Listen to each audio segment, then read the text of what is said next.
Thank you, American Legion Post, Coffee Post, for this. It's very emblematic and symbolic of what we represent and what we're all about. I grew up in the United States Army, and the first thing that was inculcated in me was that the warrior ethos that we leave no man behind. We leave no man behind. We leave no one behind. We don't leave no one on the battlefield. And so that was instilled in me at a very young age. And later on, when I served in the 3rd U.S. Infantry, the Old Guard, who are the sentinels at the tomb of the unknown soldier, this is most especially important to me, was I took my oath of service over the tomb of the unknowns. And the idea of the unknowns is that at that time, everyone who's buried at Arlington Cemetery gave their all. Right? They gave their life for their country. The unknowns not only gave up their life for their country, but they gave up their identity. We never knew who they were. Their parents and family never received the remains and the closure of their soldiers and their loved ones. So the unknowns represented to the public at large, who never received the repatriated remains, that could be my son, that could be my dad, that could be my bloodline, could be in him in there. So it was treated with that kind of reverence. So when I switched hats as chairman of the 65th Infantry on the task force, it was not only to return and bring honor to the 65th Infantry Regiment service members and soldiers who fell and served, but most especially those who served in the forgotten war, the Korean War. So we all talk about what happened with all the other wars, but the Korean War soldiers, right after, on the heels of World War II, never got that ticker tape parade. They never got that recognition. It was always called the Korean conflict, as if it was a disagreement. But yet, they had some of the most horrendous casualties of the time. The numbers were staggering, right? We're talking about 56,000 war dead in 3 years. 56,000 war dead in 3 years. In Vietnam, there were 58,000 war dead over a span of 10 years. So you imagine the kind of casualties that were being sustained on a daily, weekly, monthly, yearly basis. So imagine all the bodies that were coming back.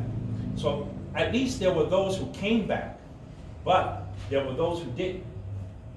And so the 65th Honor Task Force, with the help of many others, we were able to collect and maintain a database of the MIAs and the KIAs.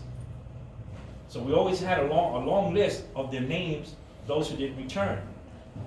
68 years later, when President Trump was the only president, not the first, the only president who stepped foot in North Korea, he came back with 72 remains. When I heard about that, I knew in my heart of hearts, and from my own research, that out of that 72, there's got to be one Puerto Rican in there. I mean, they were all American soldiers, but I knew that there had to be Puerto Rican servicemen in that group because of the number that were missing and where they were operating. And so I put together that list. I wrote a letter to the command in Hawaii that identifies the remains, and started some correspondence with them.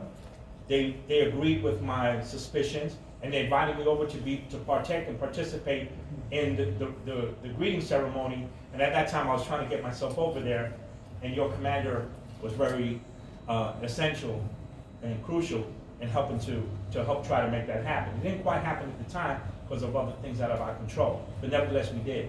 And as it turns out of the 72, 5 were Puerto Rican names. Oh. I got them back. And they were buried with full honors around the country. So this is for them. And I appreciate the recognition that this post has taken to help do that and to support me in all the missions that I've been doing. Many other times your organization has supported my organization. At this time, I'd like to also return a small favor, if I may, by your leave, sir. If I may, just a small token. One of the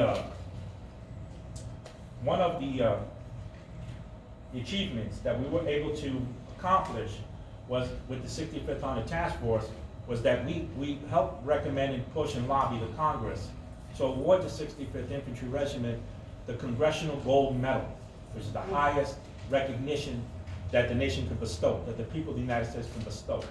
So now they fall into the annals of legendary units like the Navajo Code Talkers, the Tuskegees, and the Japanese senseis and such.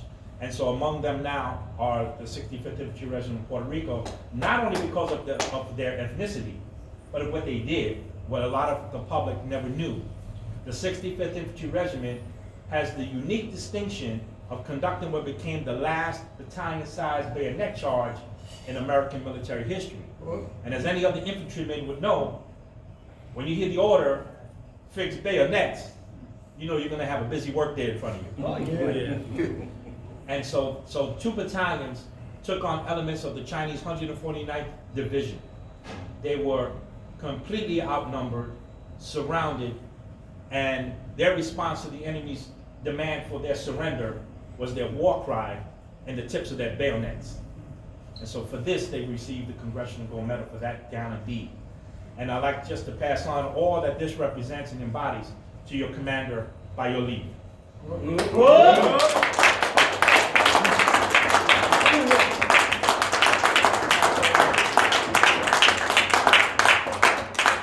And if I may, in front of the presence of the company herein, I'd like to also decorate him with the coat of arms of the Borinqueneers.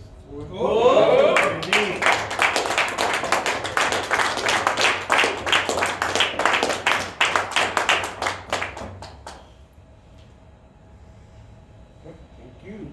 Thank you, Appreciate sir. it. Thank you. I Thank you all. appreciate it. Thank you, sir. Thank you. Thank you, man. Great friend to the folks. Thank you. Wow, what an honor. And this all belongs to you guys. This goes in our archives. Thank you. I'm honored. Thank you. And just to let you know, we were partially successful in regards to helping Mele and Tommy Lopez to go to Hawaii. We were successful in the sense of we were able to coordinate transportation Sure. to fly them over there. But unfortunately, the funds were never provided for them to maintain and get around over there. But at least transportation, thanks to JetBlue, thanks to Hawaiian Airlines. Hawaiian Airlines. So And this post. and this post, because I represent your post. I made some phone calls. Things happen. Unfortunately, the other half could not have assisted him, and but the mission was accomplished. Thank you. Yeah. Well, And my compliments also from other organizations that you all help support, among those being the Sovereign Military Order of the Temple of Jerusalem, the Knights Templars, and my American Legion Post 199 in Springback. Thank you. Hey, just so you guys know, the 65th Regiment, the Borinquen